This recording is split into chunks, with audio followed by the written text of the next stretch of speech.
Hey, what's up guys? Today we're going to do a 1,000-mile, 1,600-kilometer review on this Gas ECA2. I purchased this almost exactly a year ago. I have spent a lot of time on it. As you can see here, we are just over 1,600 kilometers, which I think is pretty much exactly 1,000 miles. I'm going to give you guys the good, the bad, and the ugly on everything that I've experienced with this bike. Let's jump on in. All right, so in terms of general usability on the bike, I do not come from any kind of mountain bike background. I'm more of a dirt biker. I grew up doing that. I've always ridden bikes and spent a lot of time on them, but I've really never been around this segment at all. I'm over 40. I'm a stocky bald man. I'm happy to get into mountain biking, but I definitely needed that boost from an electric motor. And this thing has been pretty much perfect.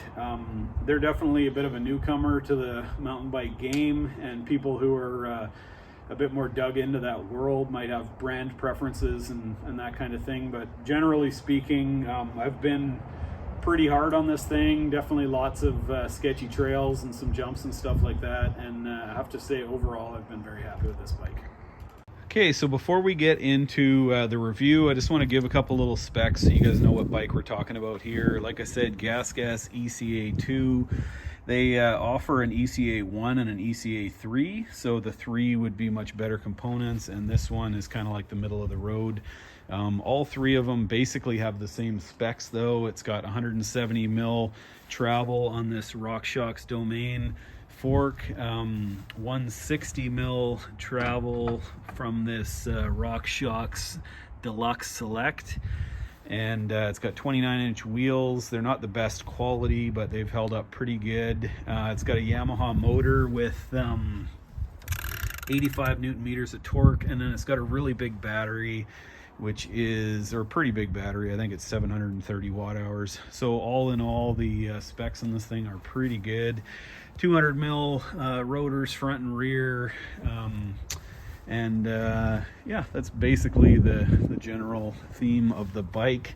Okay, next up we're going to get into things that have either broken or that I have had to replace. There has actually been a few items. These bikes come with a 2-year warranty, so that has been great. One of these crank bolts came out and just fell off when I was riding one day, so I got another one and tried to tighten this down, but the actual crank was a little bit damaged, so they replaced a set of cranks and new bolts. So that was no big deal. That was a warranty thing. The head bearings that these things came with were known to be kind of crappy, and so they actually replaced it with these Cane Creek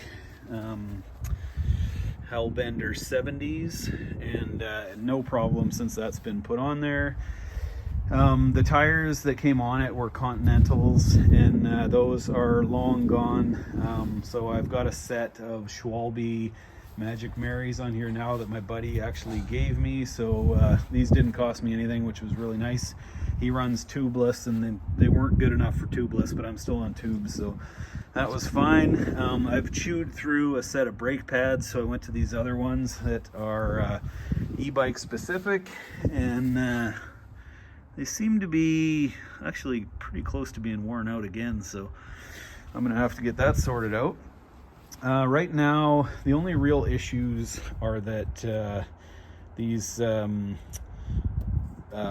grips are kind of buggered up. They're definitely ready for a new set, and my rear shock definitely seems like it's needing some a rebuild. It's just been kind of leaky for a while. I have put volume spacers in the front and rear suspension. I weigh about 220, so I was having a hard time with kind of a rough ride because I had the pressure so high on these, and with volume spacers you can run kind of a lower pressure and get more bottoming resistance, so that has definitely been very helpful. The stock pedals were kind of crappy, so I threw these Crank Brothers Stamp 2 on there. Those have been great, and I've broken this. I had an over the bars situation. This is for the seat post thing. So this is kind of damaged. That actually happened almost right after I got the bike, but luckily it has still been working. When that thing screws up eventually, which I'm sure it will. I'll go over to a metal one, but for now it's still pretty functional. And then yeah, aside from that, that's kind of all the stuff that's either been replaced or had issues with. I have popped a few, I think I've done 3 tubes now, so that has been not so great, but a lot of times you know, you just got to watch your pressure. And again, like I said, I'm 220, so definitely something that I need to run a higher pressure. The only other thing that I've had an issue with is this control module thing. On some bikes, they'll just have like a really small kind of integrated rocker switch, and then maybe like a little screen down here. This thing, as you can see, is kind of like up and in the way. So when you go flying over the handlebars or you have a big wipeout, this thing is definitely out there kind of getting beat on. As you can see, it's got some scratches and stuff, but so far it is definitely still alive, and I was able to kind of repair it. You know, as you can see, it's broken here. I just tightened up the other bolt, and it has been good enough, and it's good to keep it loose so that if it does hit something, it's less likely to be damaged, as it'll just kind of push itself out of the way. So those are the issues that I've had with it. There's been a lot of riding on this. You know, I'm definitely out on like trails, you know, sometimes double black stuff or lots of black trails. So this thing has, you know, definitely seen some action. And like I said, I'm a bigger rider, so it is it's pretty understandable. I've got a few spokes that are pretty loose. It's actually one thing I really have to get going on, tightening that up before this rim explodes, and that's just more of a maintenance thing.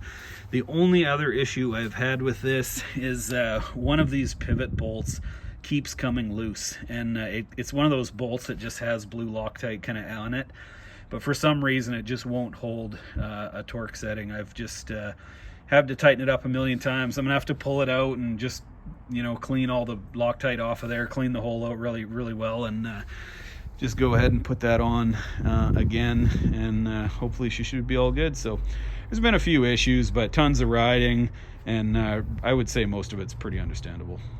Okay, so another thing with this being kind of the middle of the road model, it's got the same suspension, you know, travel and motor torque and stuff like that, but the rear cassette is a 10-speed instead of a 12. So I would say in some hill climbing type situations, I wish I had lower gears. When this wears out, I might switch that up, we'll see. But for now, it's fine, you know, 95% of the time. I live in an area that has a lot of pretty good trails and lots of mountains and steep stuff, and you know, lots of things that are too scary for me to do, and this bike's been able to handle it fine. After buying this, I really got pretty addicted into the whole mountain bike scene, and I bought a downhill bike that I went to the bike park with a bunch last year, and I also bought a dirt jump bike that I'm really enjoying, starting to get into that. So I would say that all in all, this thing, it could do a lot of that stuff. Like, you could take this to a bike park and it would be fine. Definitely a bit heavier going over some of the bigger jumps and stuff like that, but still very functional. The other thing that has been a real surprise with this bike is just how good of a commuter it is. I used to ride to work, I think it was 30 kilometers round trip, and you know, I could be there in pretty small amount of time, and you know, obviously you can put a more comfortable seat on there if you need, but really this is kind of a go anywhere, do anything sort of bike within reason, and I've been so happy with it, and like I say, probably the funnest thing I've ever owned. I also actually bought my daughter a Husqvarna, which is basically the same company. She's just in love with that, and we've been having so much fun sort of jumping into the mountain bike scene. So anyways, if you guys have any questions or if you have any experience with these, please let me know. In full disclosure, I used to work at a dealership that sold these, Valley Motorsport, and I haven't been there for a while, so I did get a deal when I bought it, and that was a big reason on why I got this brand. But I have to say, you know, I've been pretty transparent about any issues that I've had and stuff like that, and I really have no reason to try and sell the brand. I don't even work there anymore. So just for anybody who had questions or was interested in one of these, just wanted to let you know what my experiences have been like. Hope you guys have a good day. Talk to you later.